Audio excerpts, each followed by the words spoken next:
Hello and welcome to Forte and Goal. We are now in week 11. The season just seems to go, I don't know, flying by, right, guys? Speaking of flying by, I'm going to go ahead and give you, as always, the most up-to-date information going into the week so you get the most accurate predictions possible. That's how I like to do. Plus, I'm the kind of guy I like to wait till the last minute, it seems.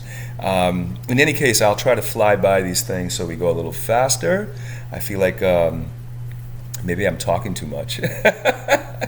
So anyway, guys, first matchup of the week was was New England against the Falcons, and I feel really bad for the Falcons because they have been kicked around the last 2 weeks. First, the Cowboys completely embarrassed them. They basically mopped up their spill. The Cowboys did with the Falcons. Really a thorough beatdown, and then the New England Patriots turned around and did something similar, but it was only 25-0.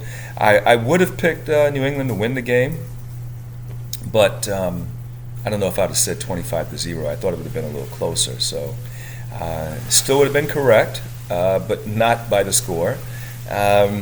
Which brings us to the next game of the week. It is the New Orleans Saints traveling to the Philadelphia Eagles. So the Eagles come into this game at 4-6. The New Orleans Saints are 5-4. It's funny. I think both of these teams are a surprising team this season because I don't think anybody really expected much from the Eagles, and nor did they really expect a ton from the New Orleans Saints. I think they were probably figuring, well, it's going to be kind of a rebuild because maybe not a complete rebuild, but partial rebuild because there's no Drew Brees, and they had to kind of evaluate and see what they had with Jameis Winston. Just a lot of things. And as it turns out, the Saints, I mean, they've actually, I think, played pretty well. They've got no Michael Thomas. In this game, they've got no Kamara. They really haven't had great, receiving threats for a while now. Jared Cook was traded away or let go, I forget. So it's been a heck of a coaching job, by Sean Payton, and he is one of the better coaches in the league, no question about it. Here's some interesting keynotes here.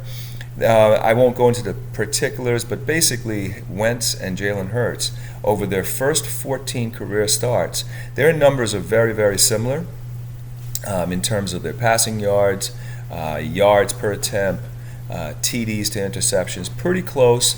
Passer rating of 78.5 for Wentz, and would you believe 87.3 for Jalen Hurts. Another interesting stat that I thought was terrific. Philadelphia's lost 5 straight home games. This is their longest streak, since losing 10 straight, and that was in 2012, 2013. That's when they had Andy Reid and then Chip Kelly. This game is going to be starting with Trevor Siemian for the Saints. Trevor Siemian is one of 2 quarterbacks with 500-plus passing yards and 0 interceptions since Week 9. And Mahomes was the other. Here's a fun fact. This is, I think, ridiculous. There have been 3 instances since 1980 of a team having 175 plus rushing yards in 3 straight games with no player having 100 rushing yards in any of those games. Let's see, that's 2021 Philadelphia, 2017 Philadelphia, and 1990 Philadelphia. The first half of the season, the Saints were doing pretty poorly in terms of their offense, and then the last 2 weeks they've exploded. So they had 6 points, 269 yards, total yards, 148 passing, 20.0, that's third down percentage. The last 2 weeks they've been 40 points, 480 yards, 406 passing yards, 50% on third down percentage. So pretty good the last 2 weeks the Saints have been, offensively. And they do have a good defense. For the record, the Eagles are 9-3 versus the Giants in Washington since 2018. and they're 17 and 28, 17, 28 and 1 versus all opponents in that, all other opponents in that span. So some interesting things. We've also seen that Devontae Freedom has been a favorite target for for Jalen Hurts. Okay, he's leading the team, big time. So so we know that's his favorite target. No Zach Ertz, of course, he's been traded to the Chiefs, or excuse me, the Cardinals. And now they've got, of course, Dallas Goedert. He was hit hard, and I think he might be questionable for this game. Let's look at the numbers, stats-wise. Let's see how that shakes up. The Saints are 28th in offense. The Eagles are 11th. That's surprising. Saints are 5th in defense. Good defense. The Eagles are 25th. Saints are 31st in passing. The Eagles are 25th. The Saints are 17th in rushing. And meanwhile, last few weeks, the story that everybody's talking about is how the Eagles have been running the ball. They're actually second in rushing right now. That is a surprise. So it's very interesting. And again, the Eagles are home. So here's what I think is going to be the most interesting matchup. It's going to be the Eagles trying to rush the ball against a Saints defense that's very good at stopping the run, and also a pretty good pass defense as well. You can also expect Marshawn Lattimore to match up with Devontae Freeman, Devontae Smith. So you can expect that matchup to be taking place. That's interesting. The offensive line for the Saints is very good, so they're going to protect Trevor Siemian. I don't see the Eagles being able to really put too much pressure on Trevor Siemian. He won't have Kamara. Their running game will suffer. We're probably going to see a lot more Taysom Hill running the ball, and that ought to be interesting. I really think that the Saints have a good chance here. Losing Kamara for this game might be the difference. So, and the Eagles are hot right now. Let's remember that the Eagles are hot. They're playing pretty sound football. This is an opportunity for them to, get a little closer to 500. Meanwhile, the Saints have overachieved at this point. I would be surprised if the Saints come away with a win here, given the circumstances. So I'm going to have to lean to the Eagles in this game. I do think it's going to be a close game. I don't think it's going to be a big offensive, outburst by either team. I'd be shocked if this game gets into the 30s. But I'm going to say that the Eagles pull this game out 24-22. 24-22, and the Eagles win this game. I do hope that the Saints win the game, though, because it would mean a lot in the whole conference. Let's go Bucks, okay? Or excuse me, let's go Saints, and then let's not go Bucks, and then we'll see what happens. But I have to go with the Eagles, 24-22. Next up, we've got the Miami Dolphins traveling to the New York Jets. The Miami Dolphins are 3-7. Jets are 2-7. So these are both teams that have not played particularly well. I mean, I don't think anybody expected a ton from the Jets this season, but the Dolphins have been a bit of a disappointment because people thought, hey, let's build on what they did last season, where they just narrowly missed the playoffs. I believe in Brian Flores. I say this all the time. I definitely believe in their defense, and if they can just get their quarterbacking, better, maybe solidify the offensive line, then I think they could be, a force. The Jets have a little further to go. I think that Salah is a good coach. Let's give you some insights. So I think they're starting Joe Flacco this game because White didn't play particularly well last game after getting off to a very big start in his first, 2 games. So Flacco has lost 13 of his last 15 starts dating back to 2018. So that's 0-4 as a starter for the Jets in 2020. I thought he played pretty well, by the way. I saw him last year. He's not a superstar quarterback, but he's solid. I don't think he makes as many mistakes as people might think that he does. The Dolphins have allowed fewer than 400 total yards in 5 straight games. That's the longest streak since weeks 4 through 10 of 2019. I do think their defense is real. The last 2 weeks they've played much better defensively, and it shows in the stats. The Jets have allowed 175 points in their last 4 games. The 2000 Ravens allowed 165 points in 16 games in 2000. So just to give you an idea. The rookie Jalen Waddle leads all rookies with 60 receptions this season. Only Odell Beckham, who had 71, had more among rookie wide receivers in their first 10 career games in the Super Bowl era. So Jalen Waddle is off to a good start. I don't think his total yards and TDs or anything are up there. Let's give you some stats. These are both bad teams, Dolphins 23rd in offense, Jets 25th. Dolphins 32nd in defense, but again, I think they're better than this. Jets are 31st. Dolphins are 17th in passing, Jets are 13th.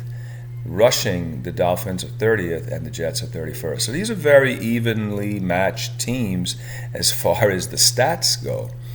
This game is in New York, and that would give the Jets a bit of an advantage against a team that isn't, a powerhouse team. I'll make it short and sweet. I don't think this is going to be a high-scoring game. I don't think that because the Jets' defense isn't bad either.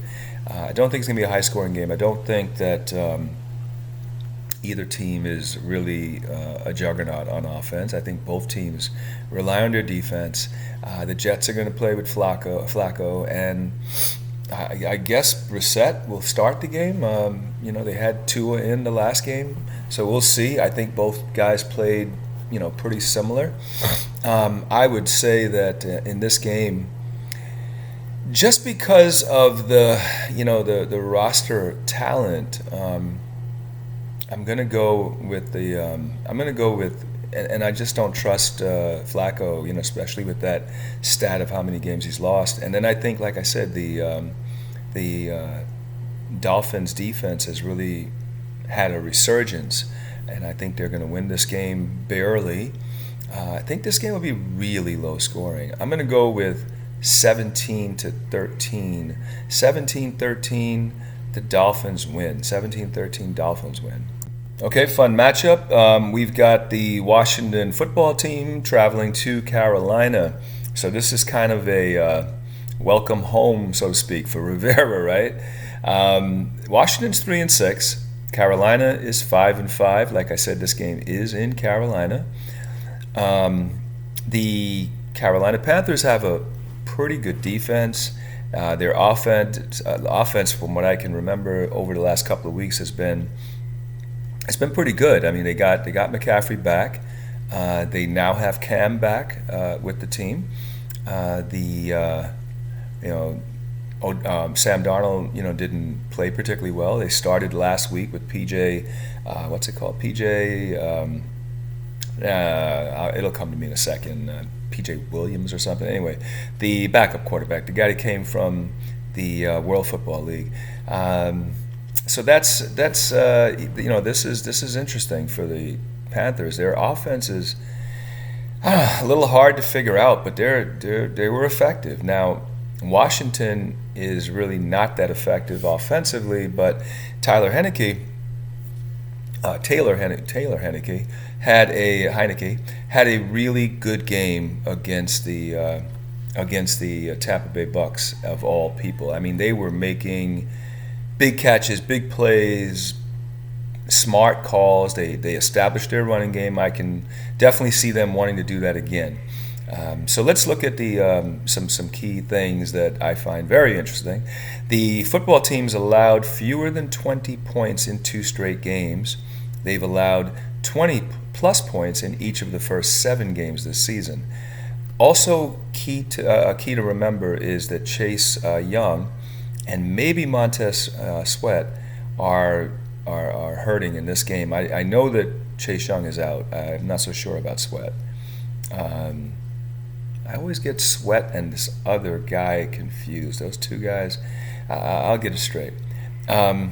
So, Carolina has fewer than 200 passing yards in 6 straight games, their longest streak since 2010, and that was when they drafted Cam Newton first overall in 2011. The football team is 3-0 when scoring 25-plus points this season, and they're 0-6 when scoring less. The Panthers are 4-1 in games with Christian McCaffrey this season, 1-4 without McCaffrey. Ron Rivera is 68, 55-1 in games started by Cam, and 18-23 in games started by all other quarterbacks in his head coaching career. Christian McCaffrey caught 93.8% of targets this season. That's the highest of any player in the NFL with 20-plus targets. Terry McLaurin, Scary Terry, is on a pace for a career-high 1194 receiving yards this season. McLaurin would be the first Washington player with 2 straight 1,000-yard seasons since Henry Ellard back in 94-96.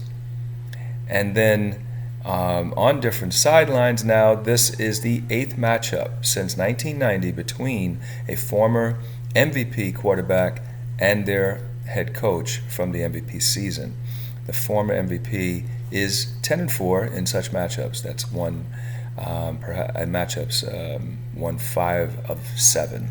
Okay, he's won 5 of 7. So it's going to be very interesting to see these faces in different places. As I mentioned, the Panthers are this interesting match. As far as their offense is concerned, I think defensively they're pretty good. Let's go ahead and take a look at the stats and see, just where they fall officially and whether this kind of makes any sense. They're pretty evenly matched teams. Offensively, the football team is 21st, and the Panthers are 20th. Defensively, the football team is now 20th. Meanwhile, the Panthers' defense, which has been a little bit overlooked, is actually 2nd. The football team is 24th in passing. They are 19th in rushing. Meanwhile, the Panthers are 26th in passing, and they're 10th in rushing. So I think these numbers are pretty accurate. I think the defense for Washington is trending in the right direction. This game is away for Washington, so Carolina gets home cooking. There are fans in the stand, not like last year. It's going to make a difference. I think this is going to be a pretty hard game for Washington to win, even though their momentum is going in the right direction after having beaten the Buccaneers. My problem with Washington winning this game is that now they're missing Chase Young, who, he hasn't had a stellar season. He's not the guy so far that, people have projected him to be, but people haven't given up on what this guy can be. I mean, the talent is there. They can see it. It just hasn't translated this season. But I think with both of their defensive ends hurting, one out officially, it's going to be, I think, tough for the Washington football team to really dominate. On the other side of it, though, I could see this as an upset with Washington winning, because I could definitely see the Panthers saying, all right, look, we know that you want to run the ball. We're going to stop the run. They do very good against the run. They also are pretty good against the pass. They can get after the passer. The Washington line, the offensive line, is not the best. So they're probably going to, you're going to see Taylor Heineke under pressure. He's going to have to make plays. I think, he's not going against a diminished, injured defensive backfield the way he did against the Buccaneers. Also, the Buccaneers play with a little bit more swagger. They bring a lot more blitzes. And they were able to operate well, Taylor Heineke. He did very well against the blitz, as a matter of fact. He stood in there. He made great throws. but it's going to be relatively hard for Washington to really, win against this defense. Like I say, it's overall they're ranked number 2, so this is a tough defense. On the other side of the coin, though, Washington can turn around, and this is where I see them having a chance. Washington can say, look, you guys don't pass the ball very well. We're just going to stop the run. And they're capable of doing that. And then when they do have to pass, they've got great guys in the secondary, and they're able to defend. I mean, they did a great job against Tampa Bay, disguising things, confusing Brady. They got a few interceptions. They got turnovers. If they can do that to the passing game, if they can affect the passing game that way and make them just one-dimensional trying to run the ball, Washington can win this game just on the strength of their defense. So I still think, though, Carolina gets the edge. I'm going to give them, and both of these, I don't think this game is a high-scoring game. I do believe that Carolina will have just a little bit more success offensively than Washington does. So I'm going to go with a score of 26-24. 26-24.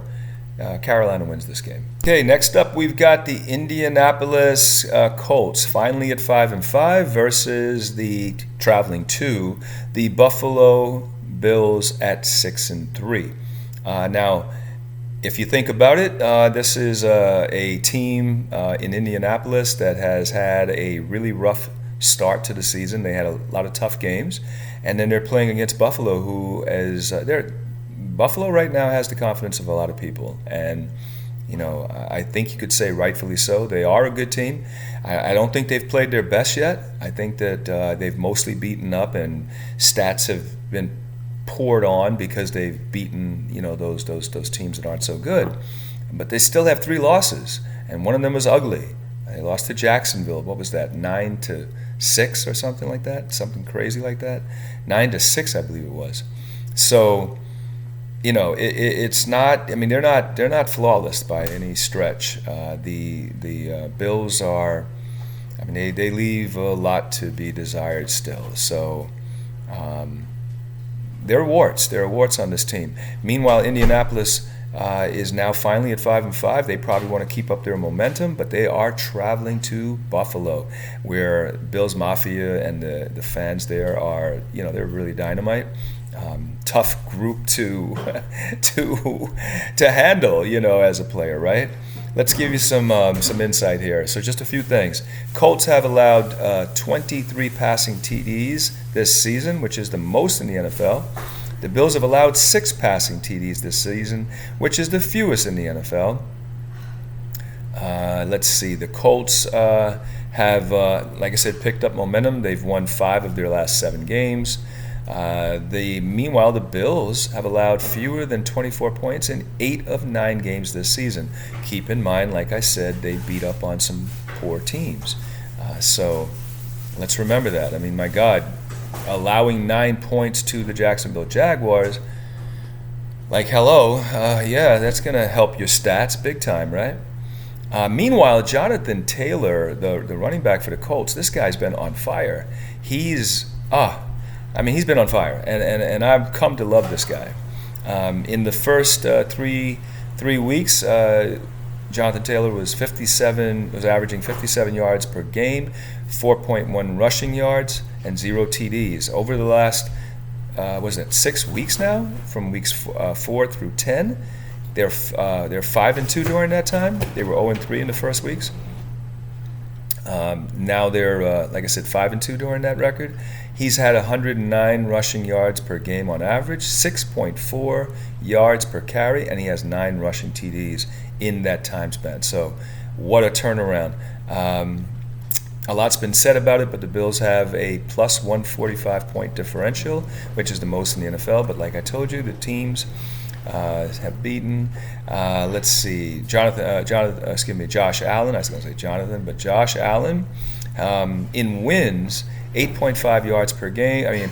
Per attempt, 18 plus 18 passing and rushing TDs, 26 passes of 20 yards plus, and a 111.3 passer rating. But meanwhile, in his losses, 6.1 passing yards per attempt, 4 passing and rushing TDs, 7 passes of 20 yards plus, and an 83.3 passer rating in those losses. So, meanwhile, Carson Wentz, yes, the same Carson Wentz that was benched and threw so many interceptions and had a horrible 2020, but he is a talented player. Buffalo's allowed a passer rating of 60.7 this season, the only team to allow sub 75 rating. Carson Wentz, 97.9, has the highest passer rating among qualified quarterbacks that Buffalo has faced. So again, going back to these stats, Buffalo has really gotten some great favorable stats because of the teams that they've played, which is it's a reason for concern in my book. I'm not as high on Buffalo as some people are.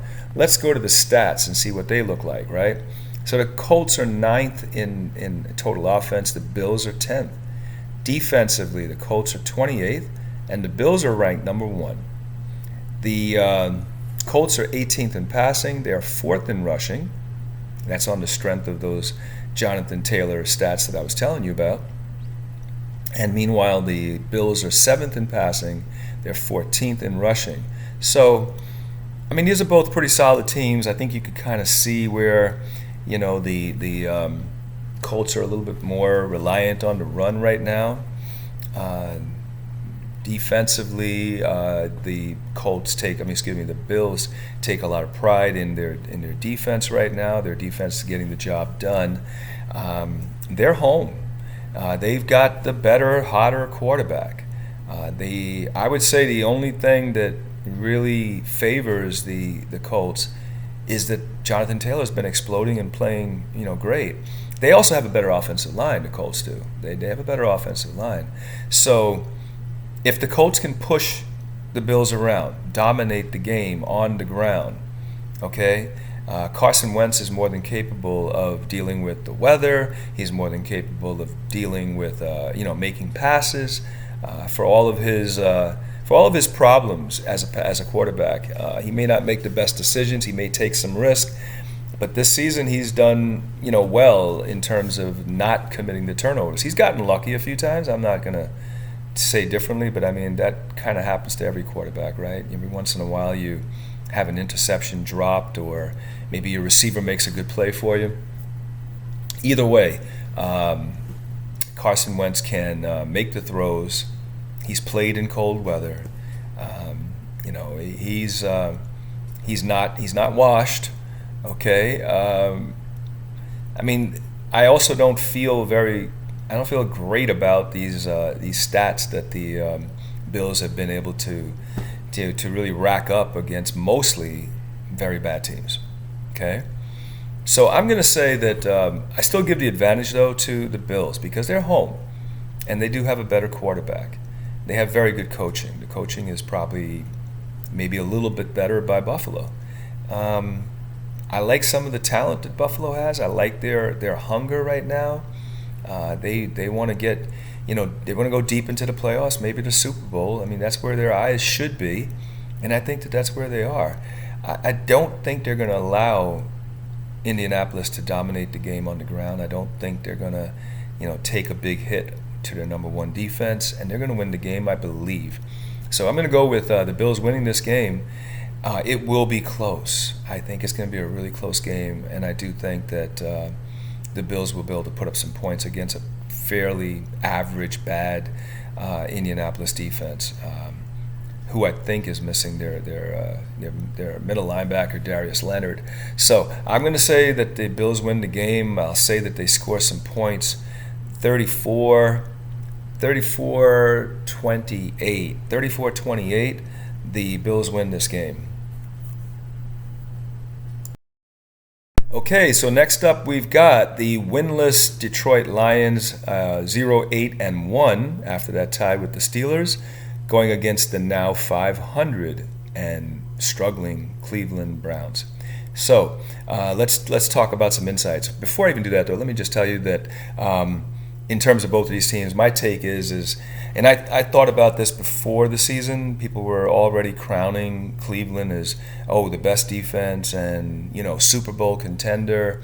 This is people crowning Cleveland after having one really good season and traditionally being a team that is struggled and hasn't done anything in years. Okay, I do like Stefanski. I think he's a great coach, but I also think that there are too many things that go into a team's success to just say, oh, well, on paper, look what they've done. Look at these free agents. Yeah, they're going to be great. And no, you have to still have chemistry. And they just released Odell Beckham, who, they want to say, well, he wasn't on the same page or whatever with Baker. He was injured. He maybe didn't have the right attitude. Yeah, it's a lot of hyperbole as far as I'm concerned. I mean, the way I see it, Odell Beckham's a talented player. Yeah, he's a little bit of a diva, but he's kind of shed that diva personality lately because he hasn't really been demonstrative or loud or in the media, that type of thing. I just feel like, look, Cleveland's had a lot of injuries. That's true, but they also have had a tough schedule.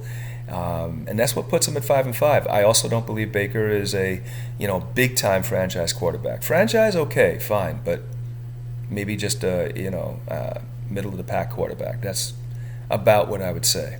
Meanwhile, the Lions, I think their head coach is good. I do like him. I feel like Dan Campbell, I do feel like he's a good coach. I think he's a great motivator. I think he'll get this ship turned around. But, I mean, you need to give first-year coaches at least one season to instill their culture and figure out what they've got. And not to mention you have to allow a few mistakes. You have to, especially if it's a first-time head coach. So you have to do that. So I'm definitely in Dan Campbell's corner. They've lost some close games. They've had some incredible bad luck. What is it, a 60-some-odd yard field goal by Tucker? I mean, it's just been crazy. They should have at least 2 to 3 wins this season, but they're sitting there at 0-8-1. Even that Steeler game where they have a tie, terrible luck on why they even got to that point, but it is what it is, right? So let's go back to the insights. Let's talk about that. The Lions have scored fewer than 20 points in 8 straight games. That's incredible. The Browns have averaged 154 rushing yards per game. That's the second most in the NFL. Detroit has allowed 135.7 rushing yards per game this season. That's the third most in the NFL. The Lions have lost 3 games by 1 possession this season. That's tied for second. Like I said, some really tough losses. D'Ernest Johnson has the third highest PFF rushing grade, that's 88.7, among all running backs with 50-plus carries this season. He only trails James Robinson and Jonathan Taylor. The Lions have averaged just a little bit over 16 points per game this season. That's the third fewest in the NFL. Case Keenum, compared to Baker Mayfield, I think this is interesting. Case Keenum has 1 win. 63.6% completion percentage, 199 passing yards, 1 touchdown, 0 interceptions. That's a 90.3 passer rating. Meanwhile, Baker Mayfield has a 65.4 completion percentage, 221.1 passing yards per game, 9 TDs, 4 interceptions, and a 95.7 passer rating, so slightly better. And his record is 4-5. So he's 4-5. Case Keenum 1-0. The Lions are 16-16 in games following a tie all time.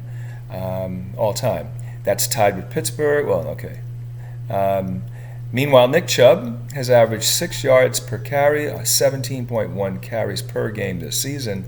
Only 5 other players in NFL history have averaged 6+ yards per carry and 15+ carries per game in a season. So Nick Chubb, solid running back, one of the best for sure.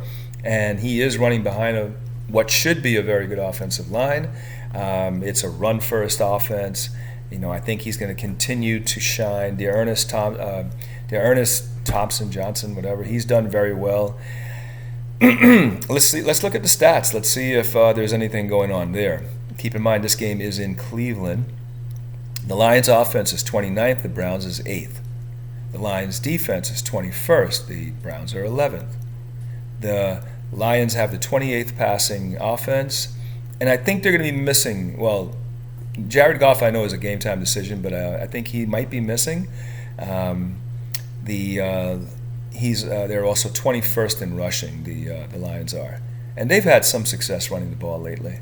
Meanwhile, Cleveland is 23rd in passing, and they are first in rushing. So basically, every stat favors the Browns, and they're at home, and they're 5-5, needing to get on the right track. And this should be an easy game for them to win and become 6-5, get back in that positive column. Meanwhile, I think this is one of those really, really tough games, tough matchup for the Lions. I mean, they will win a game before the season's over, but I don't think it's going to be this one. I think that this is a game where either Mayfield or Case Keenum can exploit the Lions. It would take just a massive game by the Lions to come away with the win. I'm going to say that the Browns run all over the Lions, and that's the difference in the game. I also think their defense is going to really stand up to either a injured, not 100% Goff or a backup quarterback. So it should be an easy win. I'm going to say that the Browns put up 31 points, so 31 for the Browns, and I think it's going to be pretty convincing. I don't think it's going to be one score. So I'm going to say 31-20, 20 for the Lions. So this won't be the close game.